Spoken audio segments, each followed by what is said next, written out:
마가복음 9장 14절로 24절의 말씀 한 절씩 교독하시겠습니다. 이에 그들이 제자들에게 와서 보니 큰 무리가 그들을 둘러싸고 서기관들이 그들과 더불어 변론하고 있더라. 온 무리가 곧 예수를 보고 매우 놀라며 달려와 문안하거늘 예수께서 물으시되 너희가 무엇을 그들과 변론하느냐? 무리 중에 하나가 대답하되 선생님, 말 못하게 귀신 들린 내 아들을 선생님께 데려왔나이다. 귀신이 어디서든지 그를 잡으면 거꾸러져 거품을 흘리며 이를 갈며 그리고 파리해지는지라. 내가 선생님의 제자들에게 내쫓아 달라 하였으나 그들이 능히 하지 못하더이다. 대답하여 이르시되 믿음이 없는 세대여, 내가 얼마나 너희와 함께 있으며 얼마나 너희에게 참으리요. 그를 내게로 데려오라 하시매 이에 데리고 오니 귀신이 예수를 보고 그 가이로 심히 경련을 일으키게 하는지라. 그가 땅에 엎드러져 구르며 거품을 흘리더라. 예수께서 그 아버지에게 물으시되 언제부터 이렇게 되었느냐 하시니 이르되 어릴 때부터니이다. 귀신이 그를 죽이려고 불과 물에 자주 던졌나이다. 그러나 무엇을 하실 수 있거든 우리를 불쌍히 여기사 도와주옵소서. 예수께서 이르시되 할 수 있거든이 무슨 말이냐, 믿는 자에게는 능히 하지 못할 일이 없느니라 하시니 함께 읽습니다. 곧 그 아이의 아버지가 소리를 질러 이르되 내가 믿나이다, 나의 믿음 없는 것을 도와주소서 하니라. 아멘. 우리 성도님들 추석 연휴 잘 보내고 오셨죠? 아마 이번 추석에는 서로의 건강과 서로의 평안을 위해서 서로 오고 가지 않고 집에 머물러 계셨던 분들도 있을 거고, 그럼에도 보고 싶어서 서로의 사랑을 위해서 조심스레 발걸음을 옮겨서 아마 부모님 얼굴 뵙고 고향에 다녀오신 분들도 있을 것 같습니다. 평상시 같으면 서로 모이고 함께 모이고 서로 음식 나누고 서로 기뻐하며 안아주고 그렇게 풍성하게 보내야 될 그런 추석 연휴인데, 코로나로 인해서 머물러 계신 분들이나 다녀오신 분들이나 아마 조심스럽게 차분하게 보낸 그런 추석이 아니었나 생각해 보게 됩니다. 그런 덕분에 추석 명절 동안 교통 이동량은, 차량 이동량은 평상시에 비해 무려 30%나 감소되었다라고 이야기를 합니다. 정말 예년에는 귀성전쟁, 귀경전쟁이었습니다. 한번 날짜에 잘못 걸리면, 시간대에 잘못 걸리면 수십 킬로 정체되는 것은 일상이었고요. 보통 서울에서 부산까지 9시간, 10시간씩 그렇게 정체되는 차량 속에서 고향을 방문했다가 집으로 돌아오곤 했습니다. 물론 가족들 만나러 가는 길이라 마음이 여유롭기도 하고 또 반가운 얼굴 만나고 오는 그 길이라 마음이 여유롭기도 해서 그래도 차 안에서 참을 수 있긴 했지만, 그래도 참으로 답답하고 힘든 것이 바로 귀경, 전쟁, 귀성, 행렬인 것 같습니다. 그런데 그러다가 중간에 급한 일이라도 생기면 마음은 더 조급해집니다. 그냥 아무 약속도 없고 아무 급한 일이 없으면 조금 맡겨도 그냥 편안하게 그냥 기다렸다가 그 길 오면 되는데, 갑자기 차 안에서 급한 일이라도 하나 생기게 되면 마음이 조급해집니다. 갑자기 애가 아빠 심해려라도 하게 되면 어디다 차를 세워야 되지? 마음이 조급해집니다. 그 정도는 그래도 괜찮습니다. 만약에 차 안에 누구 아픈 사람이라도 한 명이 발생을 하게 되면, 누가 생명을 다투는 그런 아픈 사람이라도 한 명 차 안에 있게 되면 그 마음은 답답하기가 이루 말할 수가 없습니다. 때로는 누군가 아프고 누군가 생명이 위급한 상황이 벌어지게 되면 때로는 각오를 해야 될 때도 있습니다. 갓길을 달려야 될 때도 있습니다. 위험을 무릅써야 될 때도 있습니다. 왜냐하면 지체하면 안 되니까요. 지체할 수 없으니까요. 그래서 때로는 그런 위급한 상황이 발생을 하게 되면 우리는 위험을 감수하고 열심히 달려가게 됩니다. 지난 6월이었던 것 같습니다. 한 택시기사가 응급 환자를 싣고 가는 구급차를 일부러 추돌하는 사건이 발생을 했습니다. 그 구급차 안에는 79세 된 폐암 4기의 어머니가 타고 있었습니다.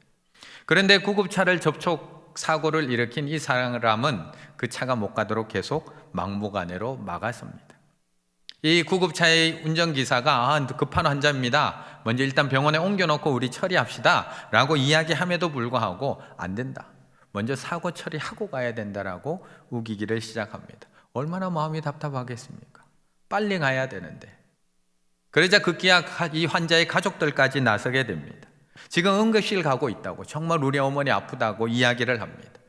그러자 이 또 택시기사는 119 불렀다고, 조금 있다가 오면 옮겨서 태우고 가라고, 죽으면 내가 책임지겠다고, 죽으면 내가 책임지겠다고, 그러면서 끝까지 막아섭니다. 이 환자 급한 환자 아니지 않냐고, 요양병원 가는 거 아니냐고, 끝까지 결국 막아서게 됩니다. 결국 6월 말 그 더운 여름, 그 길에서 허비한 시간 11분. 결국에는 병원에 옮겨졌지만 응급실에 들어간 지 5시간. 5시간 만에 사랑하는 어머니는 숨을 거두게 됩니다. 이후에 청와대 국민청원 게시판에 가족들이 글을 올립니다. 응급 환자가 있는 구급차를 막아세운 택시기사를 처벌해 주세요. 구급차를 막아세운 이 택시기사 처벌해 주세요 라고 청와대 게시판에 글을 올리게 됩니다. 이 글을 보고 글을 올린 하루에 40만 명이 동의를 합니다. 열흘 만에 68만 명이 이 글에 동의를 하게 되고요. 온 국민이 공분하는, 우리도 동의는 눌리지 않았지만 그 뉴스를 보면서, 그 사건을 보면서 함께 답답해하고 함께 분노했던 그런 사건입니다. 일각에서는 이거 살인 아니냐, 미필적 고의에 의한 살인 아니냐, 살인죄를 적용해야 된다라는 이야기가 나올 정도로 모두가 공분했던 사건. 다시는 일어나면 안 되는 사건이지만 지금 당장 죽어가는 사람이 있는데 우리를 막아서는 사람이 있다면 우리 성도님들은 어떻게 하시겠습니까? 지금 당장 생명을 잃어가고 있는 이 사람이 있는데 못 가도록 내 앞길을 막고 시비를 걸고 말싸움을 걸고 있는 사람이 있다면 우리 성도님들은 어떻게 거기에 대응하시겠습니까? 14절의 말씀을 한번 읽어보겠습니다. 14절입니다. 이에 그들이 제자들에게 와서 보니 큰 무리가 그들을 둘러싸고 서기관들이 그들과 더불어 변론하고 있더라. 아멘. 답을 말씀 안 드리지 않아도 우리 성도님들은 너무 잘 알고 있습니다. 누군가가 죽어가고 있다면 조금도 지체해서는 안 된다는 것 우리는 너무 잘 알고 있습니다. 지금 누군가가 죽어가고 있는데 누가 잘했냐, 네가 잘했냐, 내가 잘했냐 라를 따지는 시간이 없다는 것 우리는 너무 잘 알고 있습니다. 그런데 오늘 본문에 나오는 제자들은 그렇게 하고 있습니다. 지금 누군가가 죽어가고 있는데 오늘 본문에서 이 제자들이 지금 서기관과 변론을 하고 있습니다. 물론 변론할 수 있습니다. 얼마든지 변론할 수 있습니다.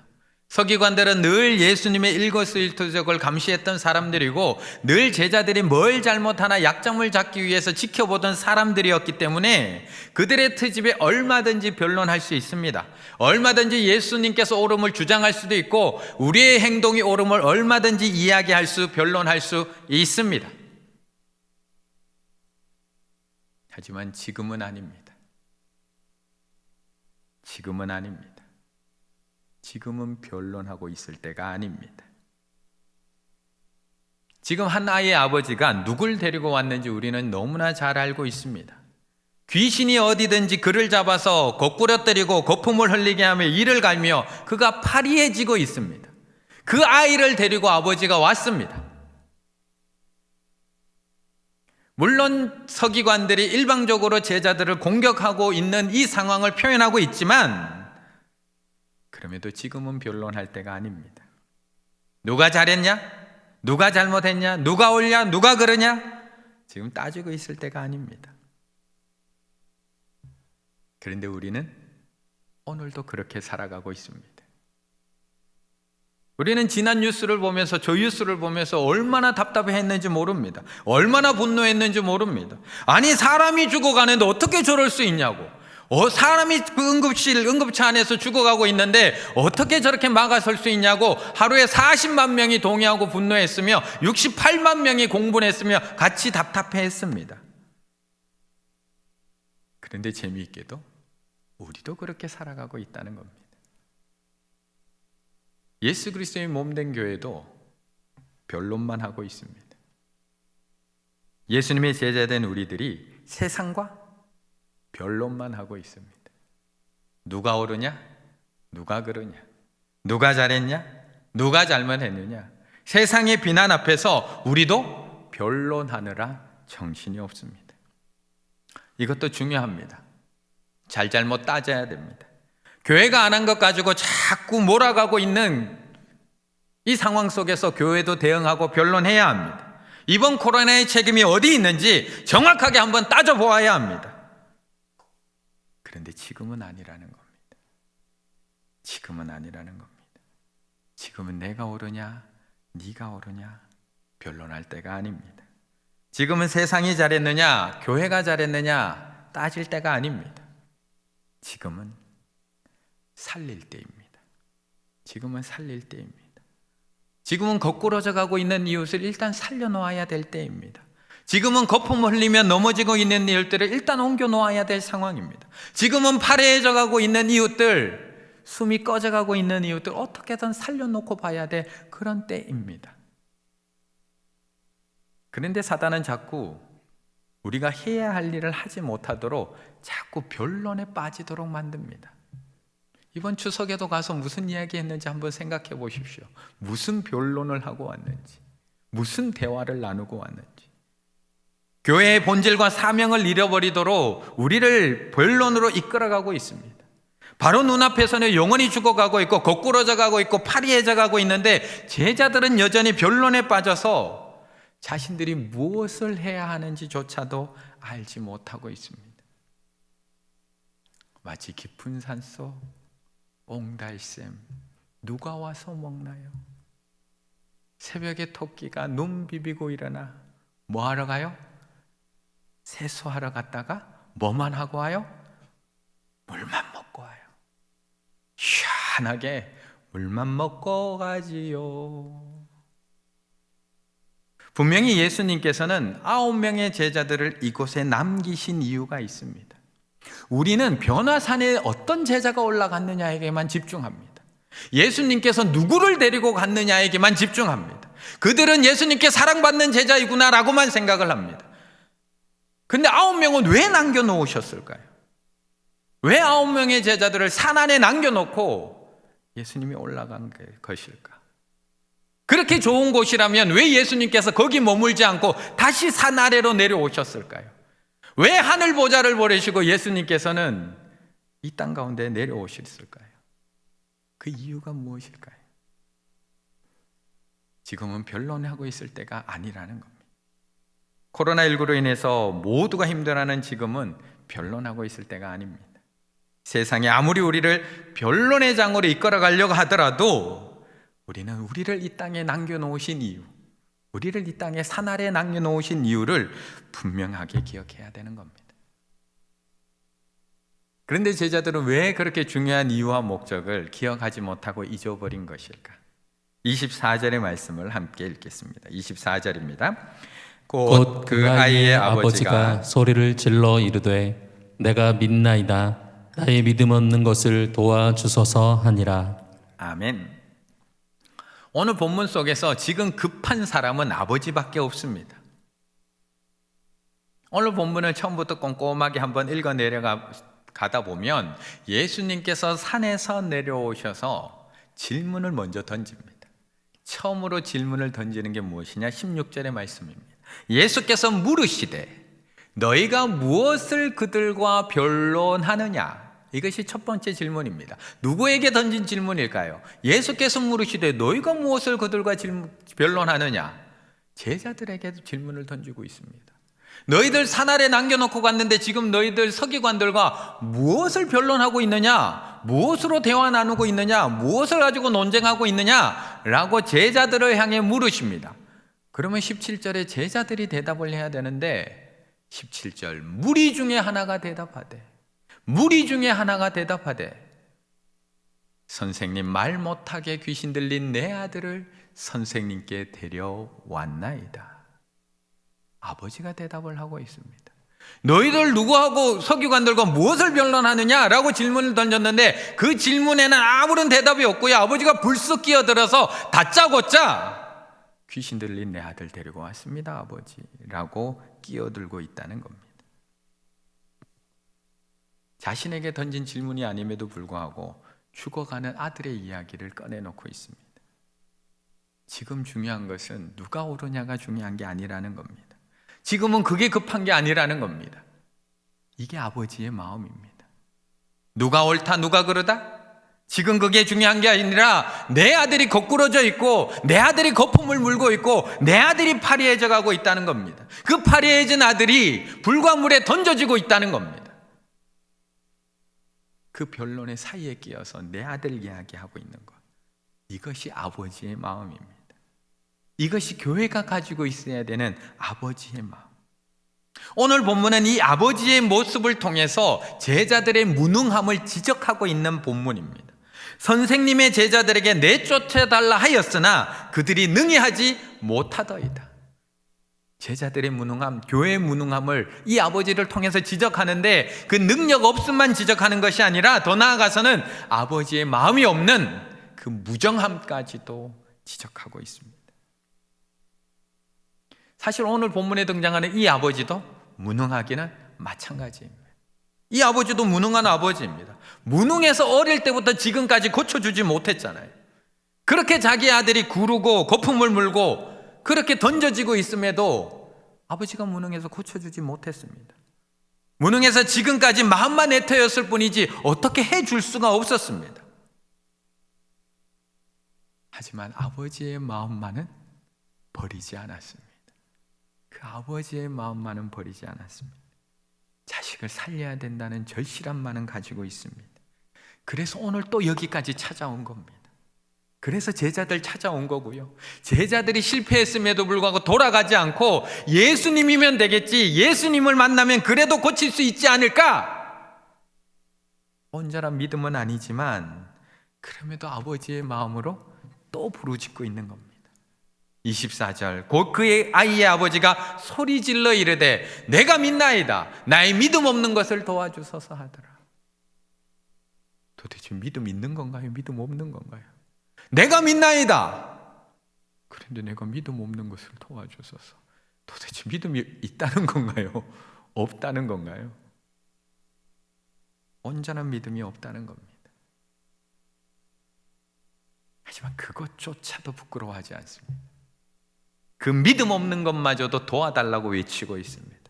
어떻게든 내 아이 살려야 되니까, 어떻게든 내 아들 살려야 되니까 내 무능함 부끄럽지 않습니다. 나의 믿음 없음 부끄럽지 않습니다. 그것까지도 다 꺼내놓고 도와달라고 하는 아버지의 심정. 그런데 제자들은 급하지 않습니다. 단지 자신들의 부끄러움만 감추고 싶을 뿐입니다. 자신들의 무능함 감추고 싶을 뿐입니다. 아이가 살아나는 것보다 자신의 옳음 변론에서 드러내고 싶을 뿐입니다. 그래서 자신의 옳음을 드러내기 위해서는 그 많은 무리들 앞에서 변론하고 있지만 죽어가는 그 생명 앞에서는 끝까지 침묵하다가 조용히 집에 들어가서 예수님에게 묻고 있습니다. 28절, 집에 들어가심에 제자들이 조용히 묻자오되 우리는 어찌하여 능히 그 귀신을 쫓아내지 못하였나이까? 조용히 묻습니다. 사람들이 안 보는 데서 조용히 묻습니다. 왜냐하면 그 무능함이 드러나는 게 부끄럽거든요. 1994년부터 27년 동안 아프리카 케냐를 선교하신 한 선교사님이 있습니다. 임은미 선교사님이라는 분인데요. 아마 여러 가지 간증이나 집회를 통해서 강의를 들으신 분도 있을 것이고 또한 여러 가지 책을 통해서 접하신 분들도 있을 것 같습니다. 이번에 27년 동안 아프리카 케냐를 선교하고 있습니다. 남편과 함께 아프리카 케냐에서 사역하고 있는데요. 버려진 아이들 입양시켜주는 그런 영아원을 운영하기도 하고 토요 어린이 전도 집회를 열어서 또한 거기 있는 아이들을 돌보고 보건소의 역할, 유치원의 역할을 하고 있기도 하고요. 청소년 센터를 세워서 청소년 아이들을 케어하고 있기도 하고 케냐 곳곳에 교회를 개척하기도 하고 신학교를 세워서 또 신학생들, 목회자들을 배출하는 사역, 수많은 사역을 하고 있습니다. 그런데 이 임은미 선교사님도 케냐에 처음 도착했을 때, 케냐 사역을 처음 시작할 때 정말 큰 꿈을 가지고, 큰 비전을 가지고 이 사역을 시작하게 됩니다. 자신이 이 아프리카의 수많은 죽어가는 영혼들을 위해서 내가 이 땅에 왔노라 라고 하나님 앞에 비전을 가지고 이 사역을 시작하게 됩니다. 내가 이 나라를 위해서, 이 케냐를 위해서 내가 헌신하리라. 내가 생명을 바치리라 사명감이 있었습니다. 그런데 사역하는 도중에 사역 초기에 한 청년을 만나게 되는데 톤이라는 청년을 만나게 됩니다. 그런데 이 톤이라는 청년을 만나면서 그 한 청년을 위해서 내가 너를 보냈다. 저 한 청년을 위해서 내가 너를 케냐로 보냈다라는 하나님의 감동을 받습니다. 한 생명을 위해서. 그 감동을 받는데 이 임은미 선교사는 받아들일 수가 없었습니다. 아멘 할 수가 없었습니다. 그리고 하나님 앞에 반문할 수밖에 없었다고 합니다. 하나님, 제가 저 한 청년을 위해서 제가 이 땅에 왔다고요? 말도 안 됩니다. 제가 저 한 청년을 위해서 이곳까지 왔다고요? 말도 안 되는 이야기입니다. 제가 겨우 저 한 생명을 위해서 이것까지 와야 하나요? 나는 여러 사람을 구원하기 위해서 여기에 왔다고요. 아프리카 땅을 변화시키기 위해서, 케냐를 변화시키기 위해서, 이 땅을 하나님의 땅으로 만들기 위해서 여기에 왔습니다. 하나님의 위대한 사명 감당하기 위해서 제가 여기까지 왔지 한 생명요? 아니요. 그렇게 하나님 앞에 강하게 반문을 던졌는데 그 반문 뒤에 이 임은미 선교사님 마음에 하나님께서 주신 마음이 무엇이었냐, 이런 마음이 들더라는 겁니다. 그러한 마음의 갈등 뒤, 그래, 그 청년의 말이 맞을지도 모르겠다. 이 땅에 하나님이 나를 보내신 이유는 많은 사람을 위한 것이 아니고 딱 한 사람, 저 청년을 전도하기 위해 하나님이 나를 이곳에 보낼 수도 있겠구나 라는 생각이 들었다. 그 이유는 이 세상에 나 한 사람만 존재한다고 해도, 이 세상에 나 한 사람만 존재한다고 해도 내 모든 죄를 사하시려고 예수님을 이 땅에 보내셔서 십자가에 달려 돌아가시는 죽음을 당하게 하셨을 것이기 때문이다. 이 세상에 아무도 없고 나 혼자만 존재한다고 해도 하나님께서는 예수 그리스도를 보내서 내 죄를 다 사하시기 위하여 그 예수 그리스도를 십자가에 달려 죽게 하실 것이기 때문이다. 내가 저 한 청년을 위해서 여기에 보냄받을 수도 있겠다 라는 생각이 들었다. 아버지에게는 한 사람밖에 보이지 않습니다. 주변에 아무리 많은 무리가 서 있어도 자신의 죽어가는 아들밖에 아버지 눈에는 보이지 않습니다. 제자들에게는 그 무리들이 보이고 나를 공격하는 서기관들이 보이고 나의 체면이 중요할지 모르지만 아버지에게는 죽어가는 아들, 오늘도 거꾸러지고 여기저기 던져지고 있는 그 아들밖에 보이지 않습니다. 어쩌면 우리가 오늘도 세상의 변론에 자꾸 끌려가는 이유, 세상이 공격하는, 교회를 향해 공격하는 그 말에 자꾸 대꾸를 하고 거기에 끌려가는 이유는 아버지의 마음을 잃어버려서 그렇습니다. 자기 아들이 쓰러져 죽어가고 있으면 변론하고 서 있을 수가 없습니다. 왜 제자들을 부르시고 왜 제자들을 다시 세상으로 보내셨을까요? 왜 9명이나 되는 제자들을 산 아래 남겨두셨을까요? 주님의 마음을 잃어버렸기 때문입니다. 그래서 아버지의 눈에는 죽어가는 아들만 보이는데 제자들의 눈에는 공격해오는 서기관들, 내 체면밖에 보이지 않는 것입니다. 그래서 능히 귀신을 쫓아내지 못한 제자들이 조용히 아무도 없는 곳에서 예수님에게 묻습니다.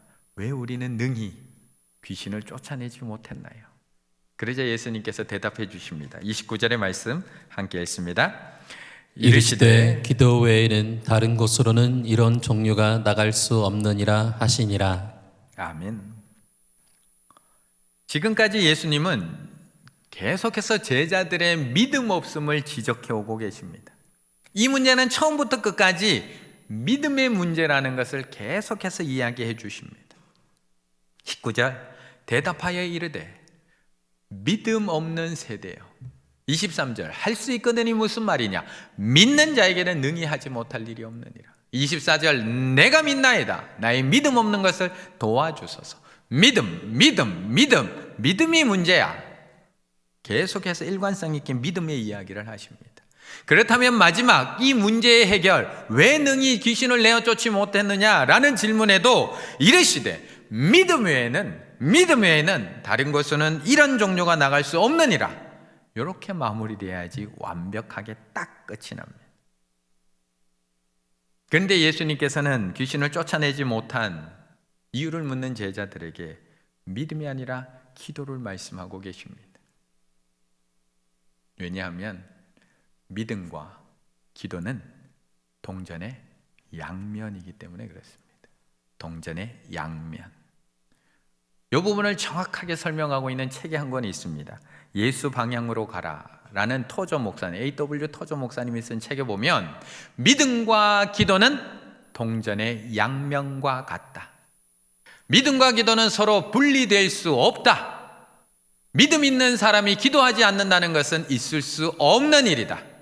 야고보서 5장 15절에는 믿음의 기도라는 표현이 등장한다. 뭐뭐의 라는 작은 전치사의 믿음과 기도를 하나로 묶어주는데 하나님께서 묶으신 것을 인간이 풀어버리면 안 된다. 결국 기도라는 행동으로 이어지지 않는 믿음은 참된 믿음이 아니다. 기도라는 행동으로 이어지지 않는 믿음은 참된 믿음이 아니다. 오늘 제자들에게도 믿음 있었습니다. 자신들이 낫게 할 수 있다는 믿음 있었습니다. 이 아들 분명히 내가 낫게 할 수 있다는 믿음 있었습니다. 그런데 예수님에게는 믿음 없는 세대라고 책만 받습니다. 왜냐하면 그 믿음은 주님에 대한 믿음이 아니라 자신에 대한 믿음, 자신감이었기 때문에 그렇습니다. 믿음이 있었습니다. 우리는 여기서 조심해야 됩니다. 주님에 대한 믿음인지 내 자신에 대한 믿음인지. 마가복음 6장 7절에 보면 예수님께서는 제자들에게 이미 권능을 주셨습니다.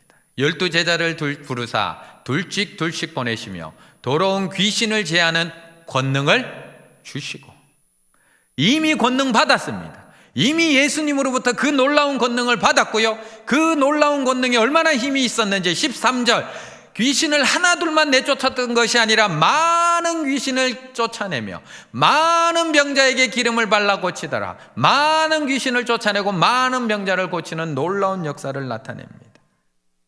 그래서 제자들이 이번에도 믿었습니다. 내가 해낼 줄로 믿었습니다. 예수님 없이도 충분히 해낼 줄로 믿었습니다. 믿습니다. 떠나갈 줄로 믿습니다. 이렇게 하면 당연히 귀신 떠나갈 줄로 믿었습니다. 예수님이 세 제자만 데리고 변화산에 올라간 사이 자신들의 능력 충분히 보여주고 싶었습니다. 데리고 올라간 세 제자에 비해서 자신들의 능력이 떨어지지 않는 것 증명해내고 싶었습니다. 그런데 이 믿음은 참된 믿음이 아니라 자기 자신에 대한 믿음, 자신감일 뿐입니다. 그래서 기도할 필요가 없었던 것입니다. 기도 외에는 다른 것으로 이는 종류가 나갈 수 없습니다. 예수 그리스도에 대한 온전한 신뢰와 믿음 없이는 이런 종류가 결코 나갈 수 없습니다. 왜냐하면 예수님께서 권능 주시지 않으면 나에게는 아무 능력이 없습니다. 예수님께서 나에게 사랑 주시지 않으면 나는 가족조차 사랑할 수 있는 그 사랑조차 없습니다. 예수님께서 나에게 믿음을 선물로 주시지 않으면 우리는 믿음조차도 하나 가질 수 없습니다. 그래서 믿음의 주여 온전케 하신 이인 예수를 바라보라고, 그래서 우리에게 끊임없이 이야기하고 있는 것입니다. 지금은 변론할 때가 아니라 기도할 때입니다. 한 생명을 위해 다시 기도해야 될 때입니다. 왜 그 좋은 변화산을 뒤로한 채 예수님께서 산 아래로 다시 내려오셨을까요? 왜 그렇게 좋은 하늘 보좌를 버리시고 예수님께서 이 땅 가운데까지 내려오셨을까요? 왜 예수님께서는 9명이나 되는 제자들을 다 데리고 올라가시지 않고 3명만 데리고 올라가시고 9명의 제자들을 산 아래에다가 남겨놓으셨을까요? 왜 예수님께서는 우리 충일교회를 이 산 아래에다가 이렇게 남겨두시는 걸까요? 왜 예수님께서는 사랑하는 우리들을 왜 그 믿지 않는 가정에 그대로 남겨두고 계시는 걸까요? 왜 예수님께서는 우리들을 교회라고 하면 거품을 물고 쓰러지는 저 회사 가운데 우리를 남겨두고 계시는 걸까요?